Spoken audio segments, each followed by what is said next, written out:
Hey everybody, it's Pam and Bill. We're back with part two. That is Bill behind the mask.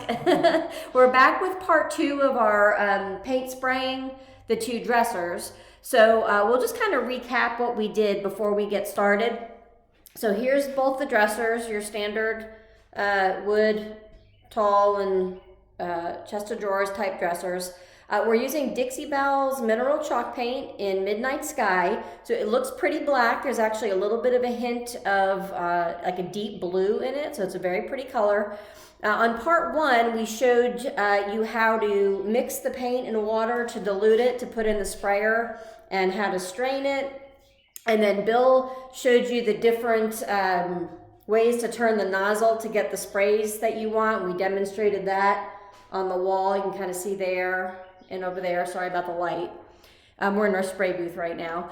So he did the face frames of both dressers already and a coat on top of the drawers while they were out.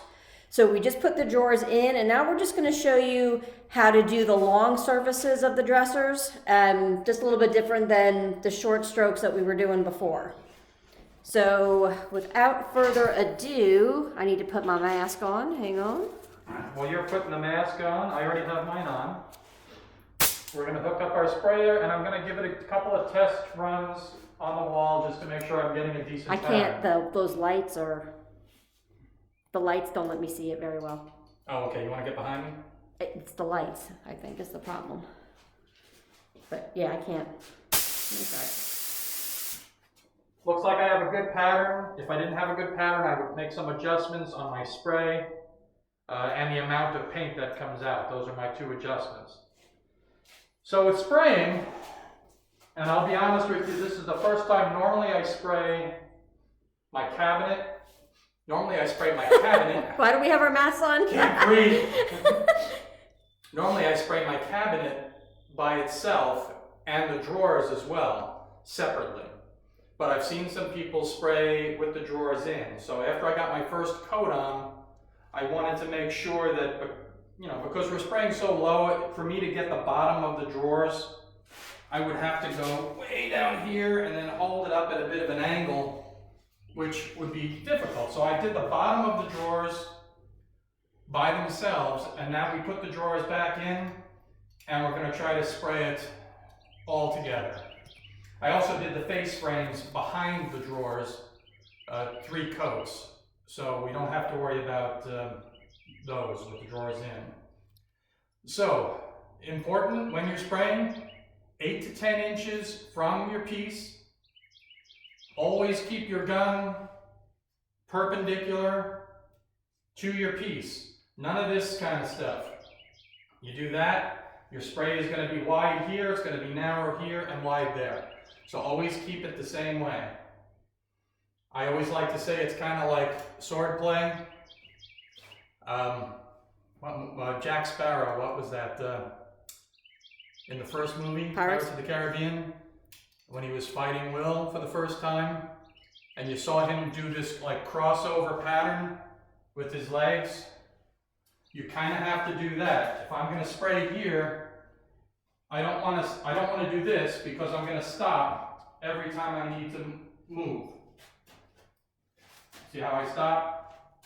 So what you want to do is slowly keep your gun and your body moving in the same direction.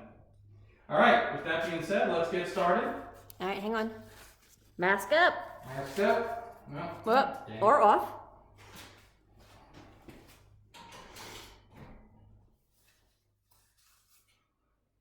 Now, normally Bill would have a respirator mask on, but it was just really hard to talk to you guys with that, so that's why we're using these. I'm finding this isn't much easier.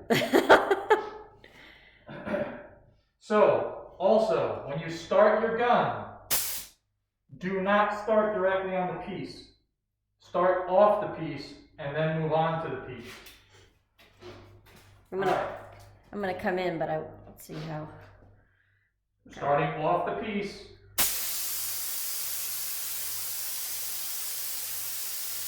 And I'll get your feet in a minute. We'll get you guys to do the top first, and then I'll show your fancy footwork.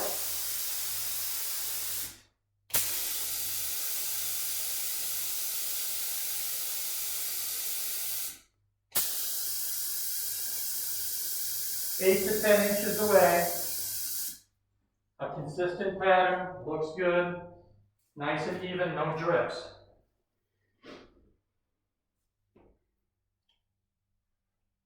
Nice. I'm going to do the front edge real quick.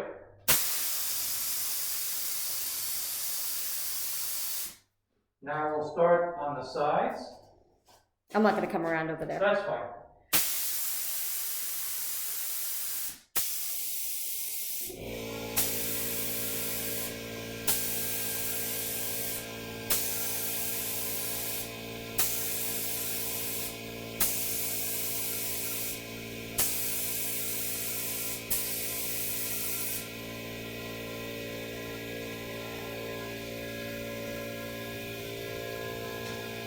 Always nice to have it on something movable too, if you can manage it.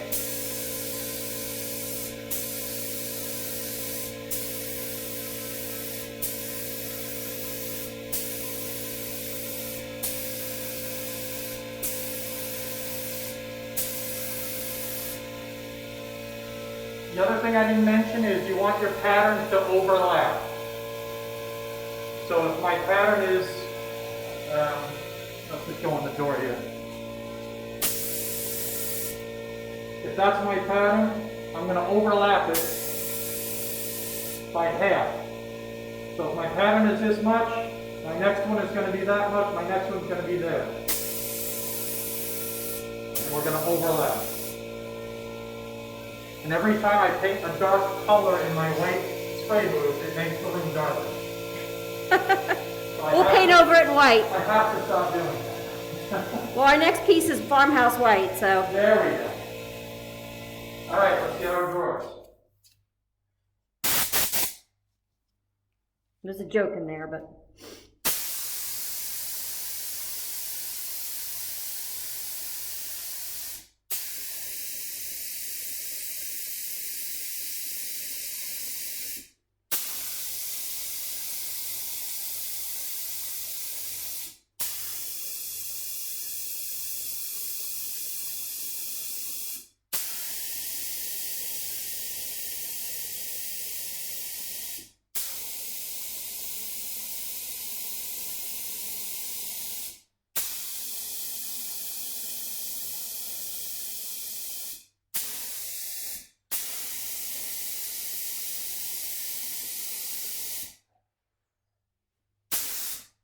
Is it tempting? Like, I feel like if I was to try spraying, it would be tempting for me to go back and forth because like I do with a brush. It's very tempting, especially if you see a spot that didn't cover completely. Yeah. You want to go back. I'll step out for a second. You want to go back and hit that spot again, but if you do that, there's a very, very, very good chance you're going to put too much paint and you'll start getting drips. Yeah. So if it doesn't cover, just get it on the next one. Lighter coats are better anyway, and you'll be much happier with your work. Now, just like when you're brush stroking, you want nice, light, even coats, not heavy coats. Talk about like for these two dressers. Like if I was to hand paint them, I could easily do each one with an 8-ounce jar of Dixie Belle, most likely. So that would be about a 16-ounce jar to do both of these. Yeah. Maybe a hair more, but with spraying. Spraying, it depends. I find that weather conditions will change the way it dries, the way it sprays. You're actually adding water to it. Like we said in our last video, we do 80-20, 80% material, 20% water. So it sprays better and goes on nice and even. Because it's so thick, it won't go through, and even with the siphon ones as well, it'll have a more difficult time being siphoned up to spray. So you have to water it down a little bit, which is fine. So you're actually gaining material with the water, but you're not, because all that water eventually just evaporates. The problem with spraying is you'll probably lose 30% of your material to the air. So do you think like would you need double? Like, are you going to use a whole 32 on this? Doesn't look like it. Yeah, I probably will. Oh, will you? Yeah, okay. Because we've used about 2/3 of it. I've got maybe, this is about 25% full. So I may not use a full 32, but I would definitely use more than a 16. Yeah. So you are going to use a little bit more paint. But again, if you're worried about brush strokes, speed, especially, how long will it take you to do this? Oh, yeah. I mean, it's so much more efficient. There's pros and cons to both. Yeah, there is. And you may not have a setup to do this, but if you do, it will definitely make you more efficient. This is definitely faster. We'll probably spend 2 or 3 days doing this spraying, only because we've got other things that we're trying to get done. like this. Well, oh, there's always something that's a going beauty. on in the shop. But if all I had to do was these 2 dressers, I could finish these in a day. Yeah, and then, clear coat tomorrow and good to go. Yeah, and clear coat spraying, again, you're going to use a little bit more material, but you'll be much more happy. You'll be happier with less brush strokes, if that's the look you're going for. Right. Some people, if you're not, if you're looking for more of an antique look, then or distressed look, yeah. then it doesn't really matter one way or the other. You might have a better outcome with the brushes. All right, so let's do the other one, and then we'll wrap it up, and then maybe we'll do a part 3 with your Polly. Wait till you guys meet Polly.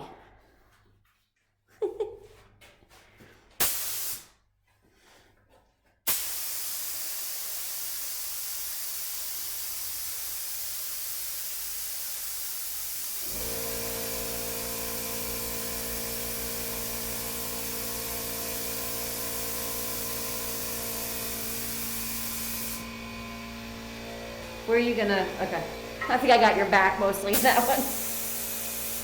If you need me to move, just stop. No, it's me. It's not you, it's me.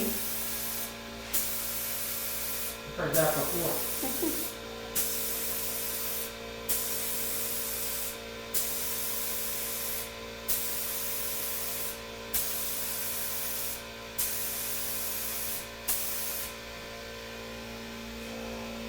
Now you guys can see, you could see it real good on that side panel, how it covered the part that was less covered, like at the bottom here, where we had to do repair and sanding and stuff. You can see where we did all that, but this second coat really covered it well. We'll show it again here.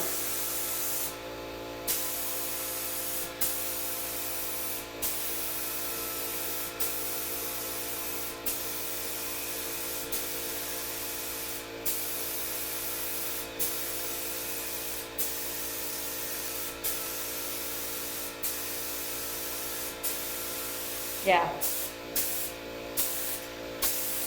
So you can see it again, like it's gone, that part at the bottom. Nice. So FYI, I should also be wearing eye protection. Yeah, my eyes are getting very, getting foggy in here. For the purposes of video, we will suffer.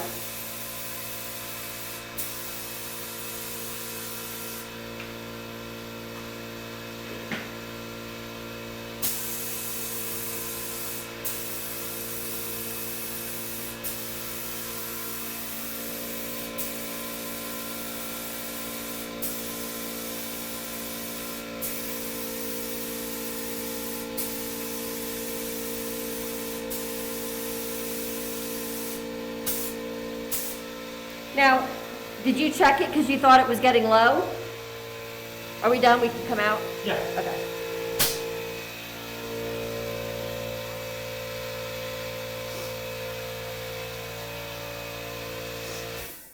Like it looked like you opened it up because maybe you thought it was getting low? It felt like my sprayer, my material wasn't coming out. Oh. It was fine. Sometimes you'll find that with these you need air. It's like turning a 2-liter bottle upside down. If you turn it upside down and try to release all the material in the 2-liter bottle, it'll go glug, glug, glug, glug, glug, glug, glug. If you put a hole in the top of that 2-liter bottle, it'll just fall right through. Gotcha. So what you need is to make sure that these Remember when we used to shotgun beer cans? You had to make No. that. Oh, I didn't do that. never mind. Never mind. Anyway, there's I'll edit that there's part. a hole at the top here, and there's a little kind of like a valve here that also has a hole in the side of it, and that allows air to come through. And sometimes it's not enough if it gets clogged a little bit. So there's two reasons to open this. One, to check your material. Two, to release any vacuum that it may have created. And then it flows much better after that. Now, how would you know? Like, it would start sputtering, I guess. Like, You can tell. You can tell? Yeah, you just tell there's not enough material coming through. Okay. I think it was fine actually. I felt maybe something was going wrong, and it wasn't, so it was fine. Okay. All All right. right. Other than that, we're good to go. It looks good right now, but it is gonna need another coat. And I'm not happy with the way the drawers turned out on the edges. And I want to come in here too much because we don't want to get. Yeah, we have to do the top so the drawers. Yeah, can I'm see not. that I'm there. not happy with that. So maybe some drawers we can do that too. And the whole reason to do it this way, is that so that you don't have to tape the drawers off when you're painting them, because you don't want paint to get on the inside of the drawer. You can kind of see. I was telling Bill it looks very close to black, but you can almost see the blue in it now. Yeah, now you I can. don't know if you can tell in the video, but it's called Midnight Sky. All right, folks. Thank you, honey. My pleasure. Good deal. And make sure you guys catch part 1 if you haven't. That's where we talked a little bit about the equipment and our messy station over Oh, here. yeah, this is a mess. Don't judge us. This is a mess, but these things are great. If you are going to do any spraying, get these little... Where'd you get them? We got them at Harbor Freight. Harbor Harbor Freight, give us free stuff. We're not live, but okay. It don't matter. The gun sits there very nicely.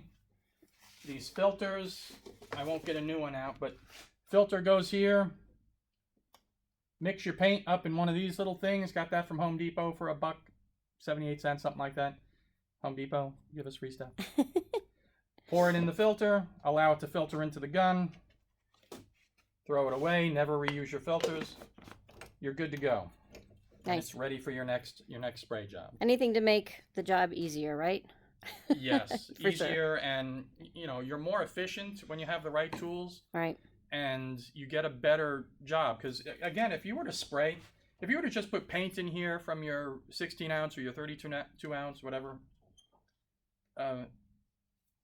after mixing it, you never know. You get these little clumps in there sometimes.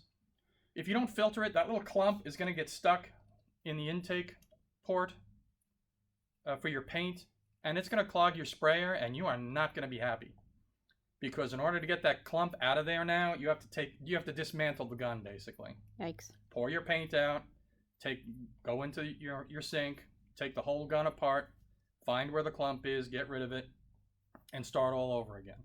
You don't want to do that. Yeah. And this Filter is what your paint. this is what we should have been wearing. Okay, so make sure you have the right protective equipment too, because Well, this one is an N95 as well. oh, is it okay? Yeah. So this one is just as good as the respirator style. It's just I use that one for paint and I use this one for dust. Gotcha. But they're both Safety both first. Good. Yep. All right, guys. Again, we'll go back and watch part 1 if you want to see the basics, and then part 3 we'll do. We'll see if we can get that done tomorrow. Our weather's been kind of quirky here in Tennessee. Should be okay tomorrow. Should be okay. So if we can do part 3 on the sealer, we will do part 3. Thanks, guys. That's good.